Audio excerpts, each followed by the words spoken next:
26 au 30 juin 2023, une opération de restauration a été menée sur les statues endommagées du jardin de Gabriel.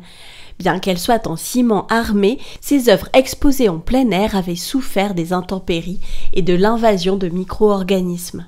La région Nouvelle-Aquitaine, propriétaire du site, a confié leur restauration aux étudiants de l'École supérieure d'art et de design de Tours et de l'Institut national du patrimoine, qui ont coopéré sous la forme d'un chantier école.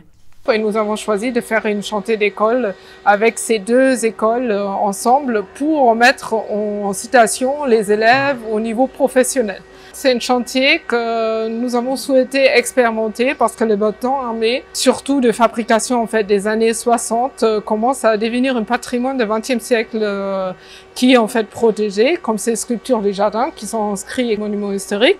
Et nos élèves en fait, ils vont travailler plus en plus sur ces matériaux en fait plus contemporains. L'approche théontologique est un peu différente en fait pour les œuvres contemporaines que pour les œuvres traditionnelles. Le contexte de chantier en fait finalement in situ est très bien pour les élèves et très formateur en fait pour la vie plus tard des professionnels restaurateurs sur les monuments historiques et en fait dans les musées. Pour le nettoyage, plusieurs techniques ont été utilisées. D'abord un nettoyage à la vapeur qui est testé, à la vapeur d'eau, en essayant de conserver la couche picturale sans trop abîmer. La vapeur d'eau participe aussi à l'élimination des lichens et à les tuer pour pas que ça revienne.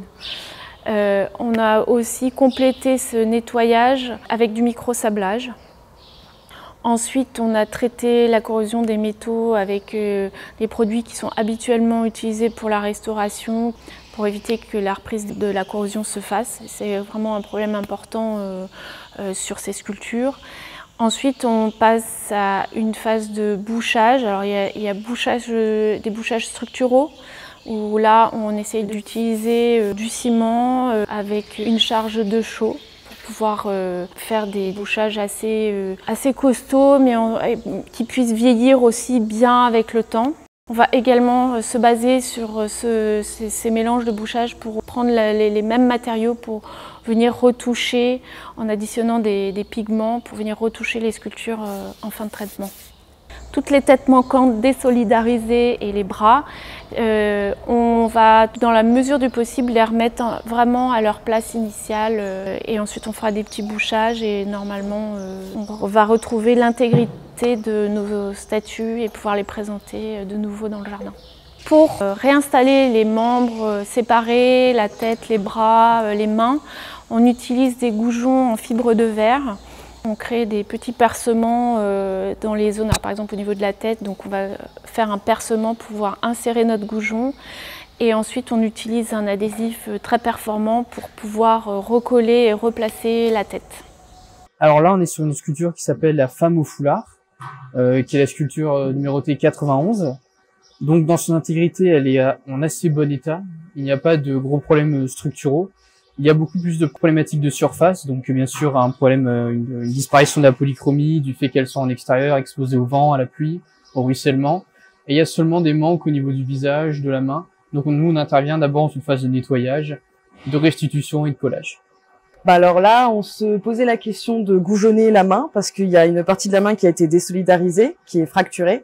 Donc on se posait la question d'insérer un goujonnage à l'intérieur parce qu'elle est censée tenir une pancarte qui est assez lourde. Donc le goujonnage aurait maintenu une certaine stabilité et une force dans la structure.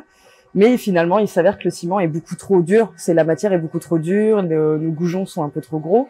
Donc finalement, on va plutôt se risquer à faire plutôt un collage qui est beaucoup plus sûr, il n'y aura pas de problème ensuite, d'autant plus que la mise en œuvre de cette œuvre est assez particulière, il y a des armatures métalliques partout, donc en faisant un goujonnage on risque de briser des armatures, de se bloquer, donc en fait la solution la plus sûre et la plus cohérente c'est de faire un collage.